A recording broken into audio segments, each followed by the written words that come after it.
नमस्कार, मी गजानन धंदरे। आपण जे पाहतो हे मायभूमी चॅनल। पाहूया बातमीपत्रांच्या बातमीचा विस्तार।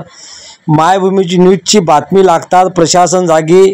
एसटी डेपोचे मॅनेजर यांनी लेखी आश्वासन लिहून दिले की आम्ही बस चालू करू, दुसऱ्याच दिवशी उपोषण मागे। यावेळी अखिल भारतीय कम्युनिस्ट पार्टीचे जिल्हा अध्यक्ष जितेंद्र चोपडे साहेब यांनी यावेळी उपोषणाला भेट दिली। तसेच शिवसेनेचे तालुका प्रमुख श्रीरामजी खेलदार यांनी सुद्धा या उपोषणाला भेट दिली व उपोषणाची सांगता करण्यात आली। मायभूमीचा ग्राउंड रिपोर्ट।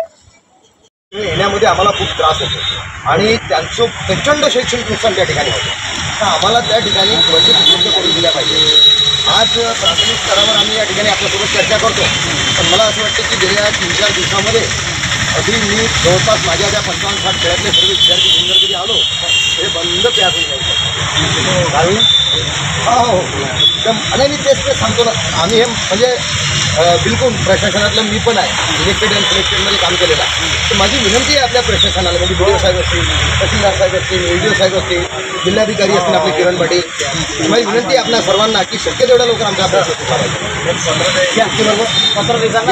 जरा फोटो घ्या।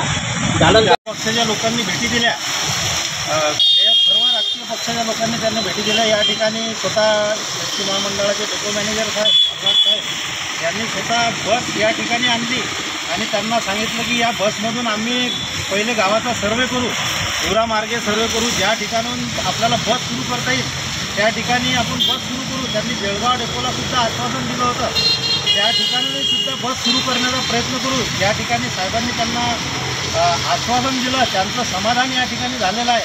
त्यामुळे आज या ठिकाणी त्यांचं उपोषण थांबत आहे, तात्पुरतं स्थगित होत आहे। जर एसटी महामंडळाने बस सेवा सुरू केली नाही तर परत ते या ठिकाणी उपोषण करतील असं त्यांनी या ठिकाणी सांगितलेलं आहे।